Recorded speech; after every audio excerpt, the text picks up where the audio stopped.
வணக்கம், நான் Lakshmi. Welcome to post market report. இங்க நம்ம பார்த்துட்டு இருக்கிறது 10ஆம் தேதி பிப்ரவரி நிஃப்டி 50யோட high price, low price, closing price. இதை வச்சு pivot point, 3 resistant level, 3 support level கண்டுபிடிச்சிருந்தோம். இந்த லெவல்ஸ் சார்ட்ல ட்ரேடிங்ல எந்த அளவுக்கு ஹெல்ப் பண்ணியிருக்குன்னு பார்க்கலாம். 11ஆம் தேதி நிஃப்டி 50யோட 5 நிமிஷ சார்ட் பார்த்துக்கிட்டு இருக்கோம். நிஃப்டியோட ஓப்பனிங் 23,383. இந்த இடத்துல நம்ம பைவட் பாயிண்ட்டுக்கு கீழே தான் ஓப்பன் ஆனது. ஓப்பன் ஆகி சப்போர்ட் லெவல் ஒன்றை பிரேக் அவுட் பண்ணிச்சு. ஒன்றை பிரேக் அவுட் பண்ணாலும் கிட்டத்தட்ட ஒரு 2 மணி நேரமாக சைட்வேஸ் மூவ்மெண்ட்லேயே சப்போர்ட் லெவல் 1ல் மூவ் ஆனது.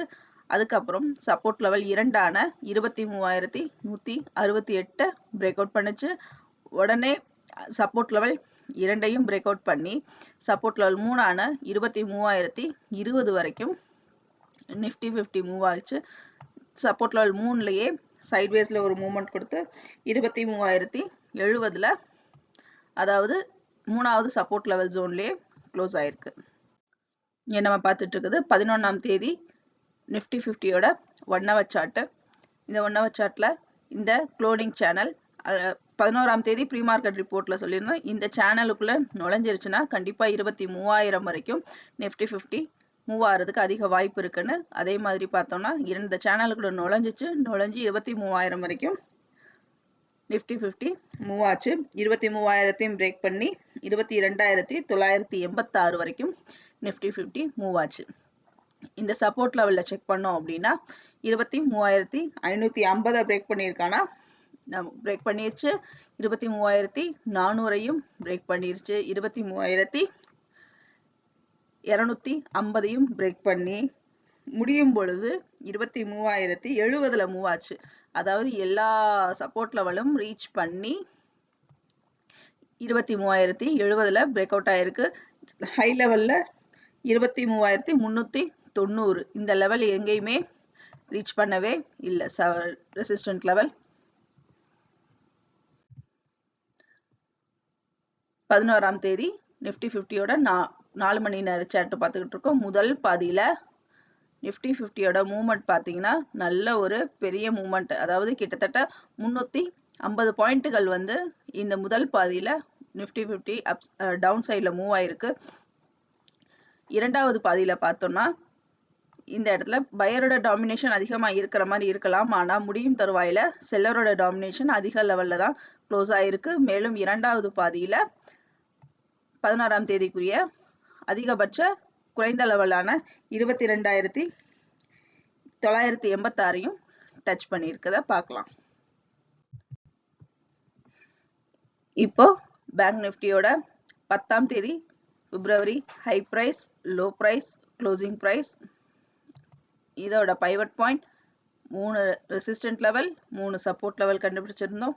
இந்த லெவல்ஸ் ட்ரேடிங்ல எந்த அளவுக்கு ஹெல்ப் பண்ணியிருக்குன்னு பார்க்கலாம்.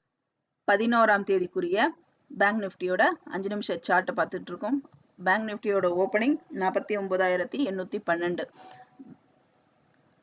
பைவட் பாயிண்ட்டுக்கு கீழே ஓப்பன் ஆச்சு.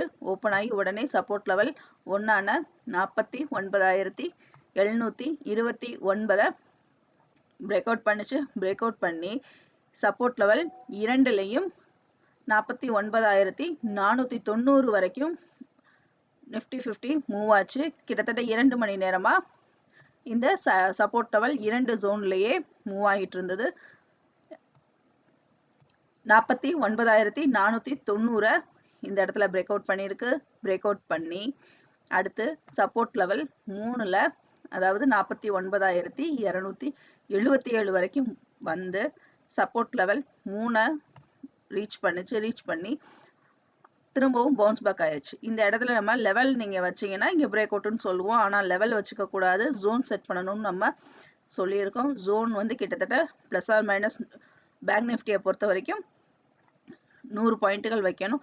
இப்ப அதை பார்த்தோம் அப்படின்னா இந்த இடத்துல ஜோன்லயே பவுன்ஸ் பேக் ஆயிடுச்சு. பவுன்ஸ் பேக் ஆகி சப்போர்ட் லெவல் 2ஐயும் டச் பண்ணாம அந்த ஜோனுக்குள்ள என்டர் ஆகி திரும்ப மிட் பாயிண்ட்டுக்கு வந்து 49,358ல க்ளோஸ் ஆயிருக்கு. இங்க பேங்க் நிஃப்டியோட 11ஆம் தேதி 1 hour சார்ட் பார்த்துட்டு இருக்கோம்.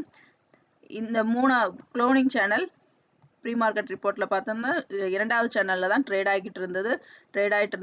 ஒன்று முதல் சேனலுக்குள்ள போகுதா 3வது சேனலுக்குள்ள நுழைய போகுதான்னு பார்ப்போம்னு சொல்லியிருந்தோம்.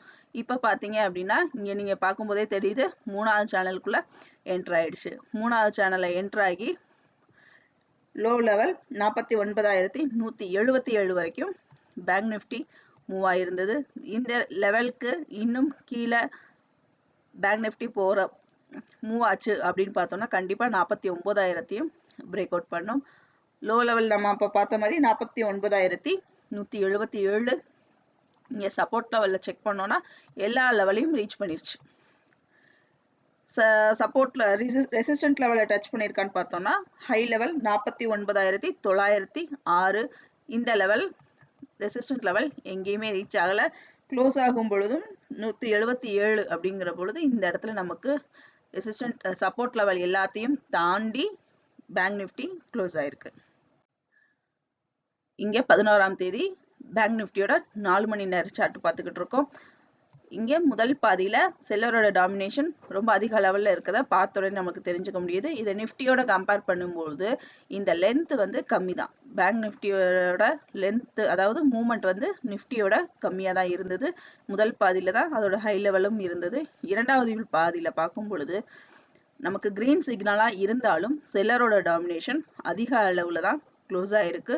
மேலும் இந்த 2வது பாதியில தான் 11ஆம் தேதிக்குரிய அதிகபட்ச குறைந்த அளவான 49,177 தொற்றுக்கு. மீண்டும் அடுத்த வீடியோவில் சந்திப்போம். நன்றி, வணக்கம்.